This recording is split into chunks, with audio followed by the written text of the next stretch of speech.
Alar Sikk on siiamaani ainus eestlane, kes tõusnud maailma kõrgeima mäe tippu.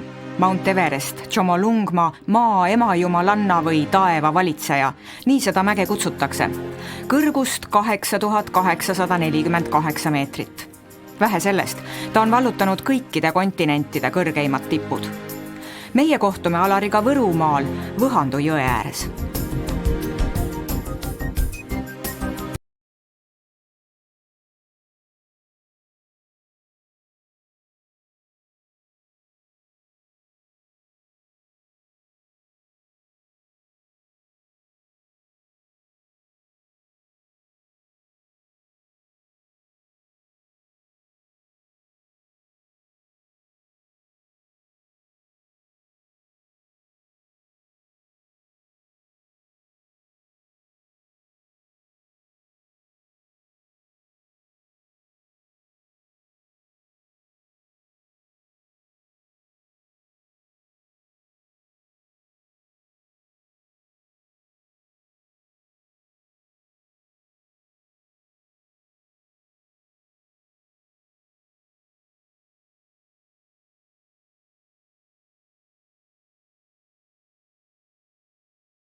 Ma saan aru, et kui sa ei ole parasjagu mägedes, siis võib leida siin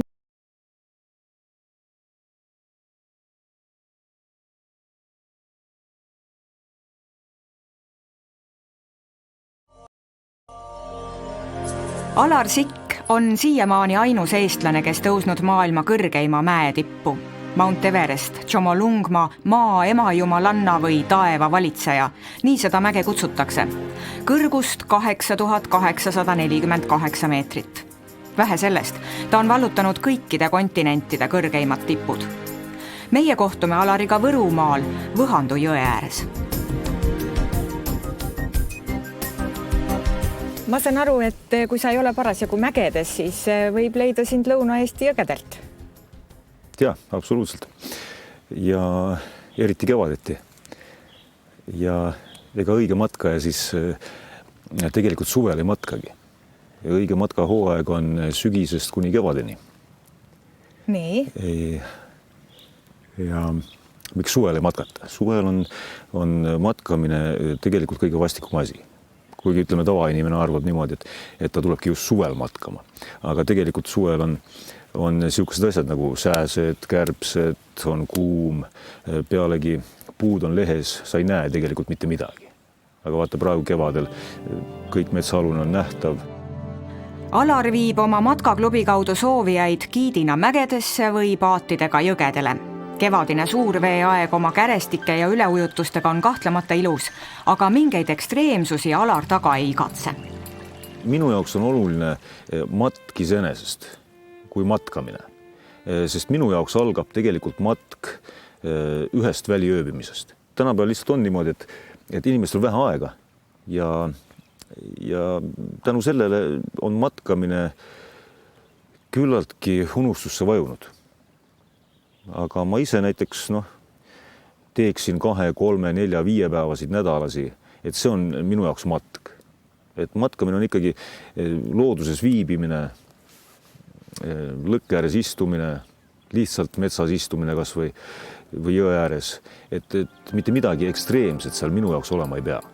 Mis on see kõige olulisem matkareegel või matkatarkus? Kui näiteks jõe peale minna? Kõige olulisem reegel, et ükskõik mis ka juhtuks, tuleb jääda rahulikuks. Ega loodust tormamist ei salli. Jääme rahulikuks, naudime loodust. Oluline on teekond ja kulgemine, mitte oma kujutletavasse finišisse jõudmine, ütleb Alar. Nii kulgeme meiegi ja märkame, et konnad on juba kevadiselt hoos siin Võrumaa madalate kuplite vahel. Sa oled maailmas palju ringi rännanud ja sa tead mägedest nii mõndagi. Mis sulle Eesti loodus pakub? Või on siin sinu jaoks tõesti juba nii palju igav ja üksluine, et kisub talumatuks? No vot, Eesti loodus on hästi ilus küll, aga üks asi on see, et mis meid ennastki häirib natuke, on see, et ma olen kogu aeg selle sees ja ma ise seda erilisust ei märka, ta on olemas, aga ma ei märka seda, et see on ääretult kahju. Ja ütleme näiteks, kui me teemegi rabamatku, ütleme, raba on küllalt haruldane asi üldse maailmas, aga mind sinna rappa ei tõmba mitte millegi. Siis läksidki sa mägedesse otsima midagi uut? Jah, võib öelda nii küll. Eks mäed on mulle kogu aeg meeldinud ja eks ma seal käin ka kogu aeg. Ja noh, minu jaoks on ikkagi midagi täiesti erilist ja harukordset. No mis viib ühe Võrumaa mehe ikkagi maailma kõige kõrgematele tippudele? Ega see, ütleme, et mägi ronimist mina nagu spordiks ei pea, et ta on nüüd mingi, kui ma teen nüüd maailma kõrgema tipu, et see on minu jaoks mingi sportlik tulemus. No võib-olla ütleme, et Everest oli minu jaoks mingi tähtsusega. Pigem on tipu tegemine niisugune kirss tordi peal, ütleme. Aga just see maailma nägemus, sest mägi ronimine minu jaoks on elustiil. Ja tipu võtmine tihtipeale ei olegi see kõige tähtsam asi seal. Et see on hea, kui ta tuleb, aga omaette eesmärgiks ma kunagi seda ei sea. Aga lihtsalt see mägedes käimine, matkamine, seal viibimine, allatulek, et need on need asjad, mis mulle seal meeldivad. See koju jõudmine sealt. Iseenesest ei teegi näiteks Mount Everesti raskeks iseenesest see tipp, aga arvestama peab sellega, et sa oled mägedes ja ääretult kõrgel. Noh, ütleme Everesti puhul 5200 meetrist allapoole üldiselt ei minda, aga sa pead teda tegema 2 kuud. Aga olla 2 kuud mägedes, kehva toidu peal, hapniku puuduses, 2 kuud pesemata, see teeb asja raskeks. Sul pole seal mägedes midagi teha. Sa lihtsalt veeretad päevi õhtusse, aga sa pead selle aja seal ära olema. Et see teeb just tippu raskeks. Sest kes praegu Everestil käivad? Seal käivad jalutud, muidu sandid, pimedad, lapsed, vanurid, kõik teevad mingeid rekordeid. Et see Everest ei ole enam teab, mis niisuguse märgilise tähtsusega. Mõni Sherpa on seal käinud juba vist 14 korda üleval. Mäed pole ka koht, noh, see on minu isiklik arvamus, pole ka koht sportlastele. Sest praktika on näidanud, et nad ei saa mägedes hakkama. Noh, mis need põhjused on? Eks ma seda kogu aeg uurin ja selgitan. Aga noh, kindlad asjad on need, et võt sportlasele ei tee selgeks, et mägedes tuleb teha tippu, mitte ei tule minna üksteisele ära tegema. Ja sellest sportlane üle ei saa. Ta tahab võistelda, ta peab olema teistest ees. Aga need on ääretult ohtlikud asjad ja see võib kurvalt lõppeda. Noh, kindlasti teine asi, mis on, sportlased on ära rikkunud oma organismi kõikvõimalike toidulisanditega, aga kui sa oled 2 kuud mägedes, sul enam toidulisandeid ei ole, sa pead kõik organismile vaja minevad ained kätte paljast riisist, siis sportlasel ei ole enam seal mitte midagi teha. Mägesid ei saa tundma õppida filmide järgi, vaid ainult oma enda kogemustega. Väga reeglipärast elu elaval inimesel võib seal raskeks minna, sest mägedes kehtivad vaid mägede reeglid. Neist kõige olulisem, kõik võib muutuda minutitega. Aga siin Võrumaal paistab ilm stabiilselt päikesepaisteline ja aeg on paat vette panna. Kas tuleb veel pumbata või? Ma natukene juurde. Kus on Eestimaal kõige ilusam sinu jaoks? Noh, minu jaoks on kahtlemata Lõuna-Eesti. Noh, ega ilusaid kohti on veel, näiteks võta või Põhja-Eesti pankrannik või. Aga mulle isiklikult jah, mulle ei meeldi merelähedus. Eriti meie uduse ja haisva merelähedus. Et siin on nagu parem. Pealegi on kevad 2 nädalat siin varem kui Tallinna lähedal.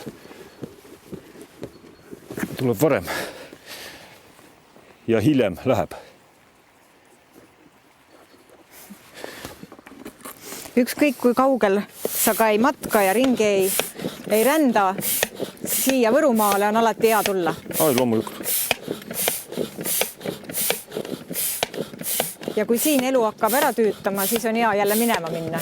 Jaa. siis kui šnitsel enam sisse ei lähe, siis on aeg minna mägedesse.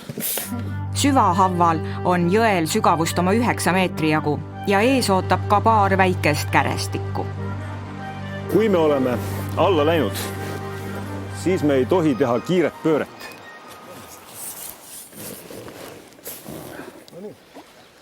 Ei tohi kiiret pööret teha, sest me vooluga tuleb meil rahulikult, kuni see kiire vool on kas või sinna täitsa nurka välja sõuda.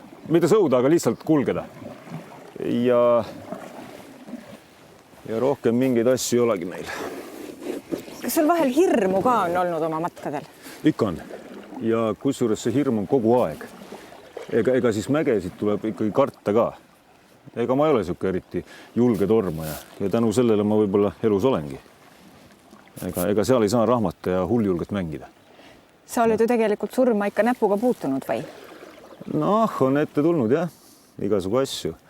Aga iga see asi on kogemus ja üritad asja võimalikult turvaliselt läbi viia. Sa oled nii paljudes erinevates mägedes käinud, sa oled käinud Alaskal, Alpides. Tõmmake voolu peale. Igal pool hästi erinevates kohtades. Kas on mõned kohad, mis on eriti nagu hinge jäänud või kuhu sa nagu tahaksid väga tagasi minna või ei taha sa kunagi tegelikult samasse kohta tagasi? Tahad ainult uusi kohti leida? Tahan ikka tagasi, aga mägesid on maailmas ikka niivõrd palju, mida tahaks teha, et ühe elu jooksul seda kindlasti ära ei tee. Gruusia meeldib mulle maana üle kõige maailmas. Ja just selle rahva poolest, kes seal on, selle sõbralikkuse poolest. Süüa saab võib-olla kõige paremini maailmas, kui Argentiina nüüd välja jätta. Söök meeldib mulle. Ja noh, see on koht, mida ma teen kogu aeg. Ma soovitan siin alati minna. Mismoodi see maailm paistab sealt ülevalt alla vaadates? Ega seal näeb kaugele, kui ilm hea on. Ja kui seal üleval oled, ega tipus on päris vastik olla. Ega seal midagi meeldivat ei ole. Ja kui sa näed seal, ütleme, ülevalt alla, näed rohelisi aasu, mõtled, mismoodi ma ükskord sinna alla ükskord saaks, see tundub nii kaugel ja niivõrd kätte saamatu.